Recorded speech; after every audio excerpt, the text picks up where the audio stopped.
Nah, seperti yang kita tahu juga kan bahwasanya Putra Daerah Membangun ini juga mengeluarkan yaitu buku Desa Butuh Losop gitu. Kalau boleh dikasih sinopsis sedikit nih Mas, apa sih isi dari buku ini? Ya, ini buku yang saya mungkin 2 tahun kali mempersiapkan ini karena uh, kita nggak pernah punya referensi dan literasi soal kekerasan sosial di Indonesia yang paling lengkap. Sehingga Oke. kemudian akhirnya saya sebagai bagian dari PDM punya tanggung jawab moral untuk bagaimana menciptakan satu modul, satu referensi kekerasan sosial dengan bahasa Indonesia yang paling lengkap yang bisa menjadi bagian referensi mereka untuk teman-teman yang baru memulai di kekerasan sosial untuk bisa membaca substansi dari buku ini.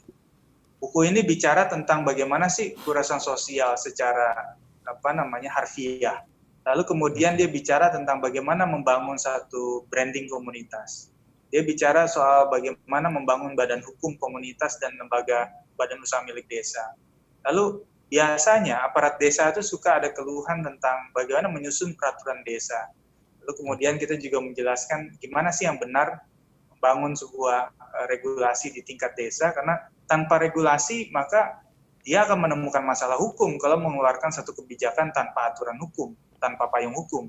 Sehingga kami membantu untuk bisa menuntun para aparat desa bisa menyusun itu secara baik dan benar.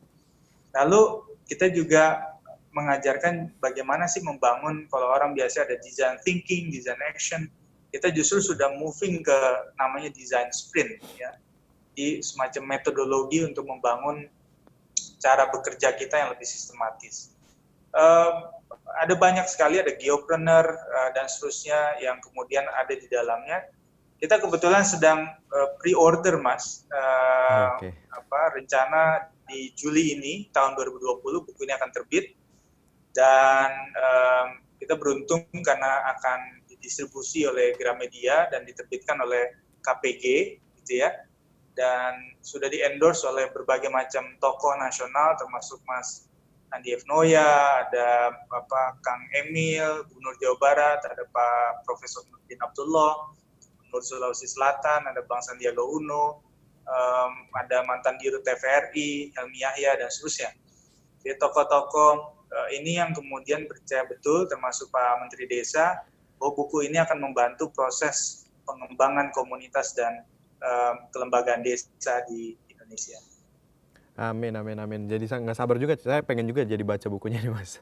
Nah Mas, apakah dengan keluarnya buku ini bisa saya bilang sebagai mungkin salah satu dari PDM untuk ini ya, komitmennya dalam membangun Indonesia dengan ilmu kali ya? Iya, betul. Karena buat kita, kita bukan lembaga yang kemudian genit setiap ada isu apa yang heboh, lalu kemudian kita membuat press release, gitu, statement ke publik yang isinya hanya mengkritik gitu. Nah, tradisi kami bahkan ketika zaman politik tahun 2019, WA grup PDM itu yang paling bersih, nggak ngomongin soal politik gitu. Dari dulu sampai sekarang. Walaupun Mas, teman-teman PDM itu ditarik jadi juru bicara Capres 01 dan 02. Bayangkan, Oke. coba. Tapi kita tahu betul normanya ketika sudah ada di WA grup PDM, yang kita bicarakan adalah tentang Indonesia, tentang desa. Jadi bukan ruang untuk bicara soal politik di sana, walaupun kita nggak boleh apatis terhadap politik, karena di antara kita juga ada yang berpolitik. Bahkan kayak Valdo sekarang calon gubernur Sumatera Barat. Saya juga beberapa kali ikut dalam kontestasi politik. Lalu nanti ada beberapa yang jadi anggota dewan gitu, ada yang ikut juga, bahkan partai politiknya juga macam-macam gitu. Dan kita tuh nggak pernah ada gontok-gontokan. Woi, lu orang Oke. hijau, lu orang merah, lu orang biru misalnya. Nggak ada. Itu menarik dari PDM. Makanya ada satu senior saya bilang dari Bogor, PDM ini harus menjadi negarawan, dia bilang. Jadi dia mengedepankan tentang kecintaannya terhadap Indonesia melampaui dari kepentingan pribadinya. Itu juga yang pernah dicontohkan oleh seorang Perdana Menteri termuda di Indonesia, Sultan Syahrir. Ketika dia studi di Belanda, lalu dia pulang ke Indonesia, dia katakan ke orang tuanya, cintaku terhadap Indonesia itu melampaui keinginanku untuk menyelesaikan studi di Belanda, dia bilang gitu. Itu muda yang bisa diterima pada saat itu mungkin. Apa asalnya malas kali atau gimana gitu. Tapi itu di jawabannya gitu. Nah, PDM juga mengajarkan saya tentang banyak hal ya, tentang bagaimana kita nggak selalu bicara soal posisi dan seterusnya. Yang kita bicarakan soal kerja gitu, soal karya, soal dampak, itu aja terus. Yang kemudian bergulir selama 2015 sampai dengan sekarang. Nah itu dia yang menarik juga Mas ya, bahwasanya apapun latar belakang kita ketika kita pengen membangun Indonesia ya kita kesampingkan dulu dan saling bareng-bareng gitu untuk membangunnya gitu. Nah kalau boleh balik lagi nih ke tentang bukunya ini nih, kira-kira ada yang menjadi catatan khusus kan nih dari Mas Zaki dan teman-teman yang mungkin menerbitkan buku ini, khususnya bagi pembaca buku ini gitu? Iya, yang pasti saya berpikir dan saya optimis bahwa di tengah perubahan global yang menuju pada pendekatan teknologi yang semakin masyhur gitu ya, kita menyebut dengan klaim revolusi industri 4.0 atau society 5.0 dan seterusnya. Ingat bahwa ketika Jepang di World Economic Forum mengeluarkan gagasan tentang society 5.0, dia ingin mencoba mengawinkan antara pertumbuhan teknologi dan juga pertumbuhan manusia. Nah, desa, kewirausahaan sosial itu bicara soal manusianya tadi itu. Sehingga buku ini itu ingin mengajarkan bagaimana kita bisa menciptakan SDM yang tepat. Ya. Bukan sekedar membuat kebijakan pendamping desa yang lalu accountability-nya agak sulit untuk kemudian diverifikasi gitu ya.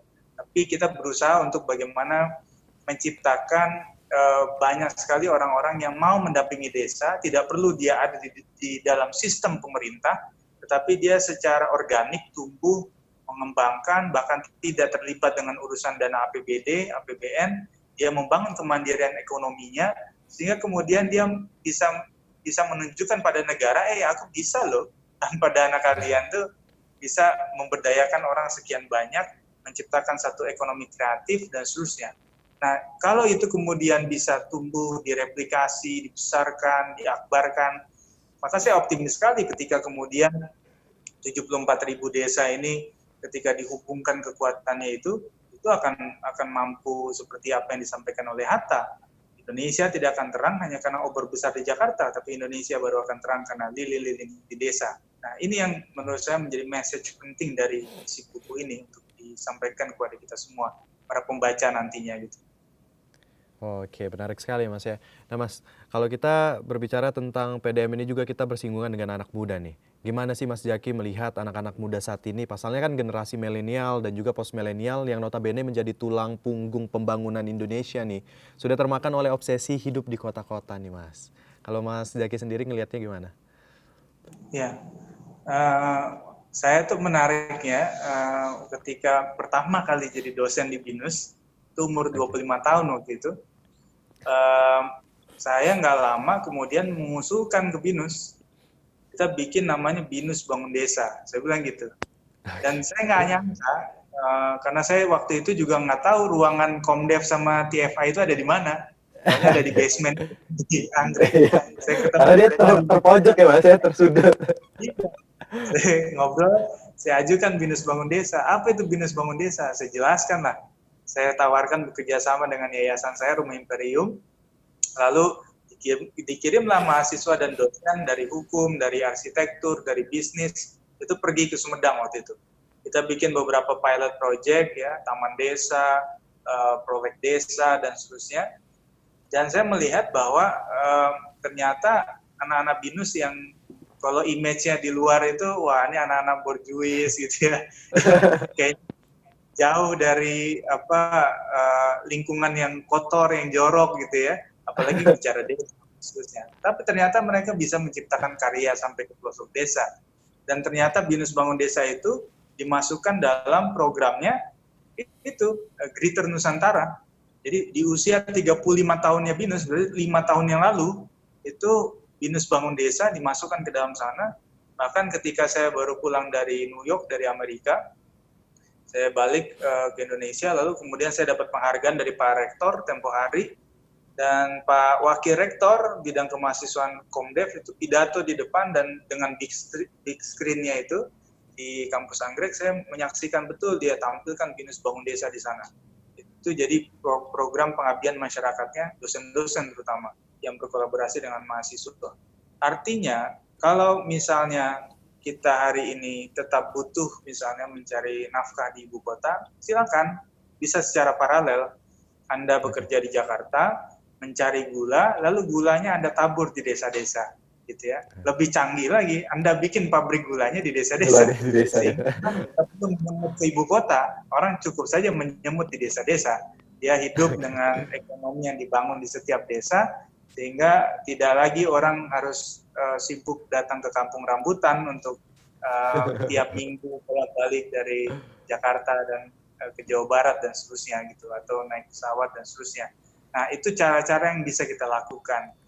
Sehingga kalau misalnya desa dan daerah itu sudah diberikan kesempatan tadi ya untuk menciptakan industrinya sendiri, saya pikir pada akhirnya kota-kota besar tidak akan punya beban yang besar, kemacetan, polusi, dan seterusnya, ya, berebut pekerjaan, karena akhirnya pekerjaan itu bisa terdistribusi, terdesentralisasi secara baik di setiap daerah. Oke Mas. Nah, kalau juga nih kira-kira apa sih semangat yang bisa Mas Zaki tanamkan ini kepada anak-anak muda agar mau membangun Indonesia, khususnya dari desa, bukan cuma kota-kota nih? Iya, saya pikir kalau kita melihat bagaimana Soekarno dulu pernah mengatakan dia merasa senang dan bahagia ketika melihat wajah anak-anak kecil di desa. Di situ spiritnya untuk membangun bangsa kembali tumbuh. Ini adalah cara kita merayakan bagaimana Soekarno hari ini, gitu ya. Bagaimana kemudian bahwa ketika melihat Indonesia itu sebenarnya ada di desa. Di sanalah kemudian kita bisa melihat Indonesia di masa depan itu akan seperti apa. Karena desa itu bukan identik dengan sawah, ya, dengan keterbelakangan dan lain sebagainya. Tapi desa harus diberikan satu kesempatan untuk membangun reputasinya jauh melampaui dari apa yang kemudian sering kita imajinasikan, atau sering ketika guru-guru mengajarkan anak-anak TK itu menggambar desa itu seperti apa, kira-kira begitu. Dan disinilah PDM ingin menghadirkan wajah baru tentang desa, bahwa ternyata yang mau pulang kampung, yang mau membangun desa, itu bukan lagi orang-orang yang secara usia sudah begitu matang, artinya dia udah nggak ada pilihan lain, ya udahlah saya di situ. Tapi ternyata anak-anak muda yang berkesempatan tadi itu ya, bisa bekerja di BUMN, bisa bekerja di perusahaan MNC yang besar, dan seterusnya, tapi memilih untuk bisa mewakafkan dirinya untuk terjun bergelut dengan persoalan desa.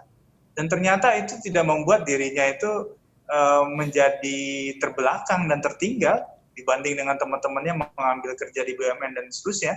Ternyata justru pioneer inilah yang membuat orang tergerak gitu. Dan siapa sangka seorang sahabat saya yang tadi saya cerita memilih menjadi petani, lalu menjadi saudagar kambing, dan akhirnya menjadi anggota dewan di usia yang sangat muda. Atau teman-teman saya yang lain, walaupun tidak punya jabatan publik, tapi sebagai seorang tokoh gitu ya, dia pikirannya itu diteladani, tidak hanya di Indonesia, tapi di banyak negara. Nah, kalau kemudian teman-teman bisa melihat contoh kawan-kawan kita di PDM ini, masa iya kemudian teman-teman tidak mau menjadi bagian dari itu semua? Gitu. Karena hidup kita ini ada limitnya, sehingga tidak selalu yang kita cari tentang kepuasan diri sendiri, tapi bagaimana kepuasan itu bisa kita bagikan dengan orang-orang lain. Oke, semua viewers, sesaat lagi Perspektif akan kembali untuk Anda, jadi tetaplah bersama kami di Perspektif.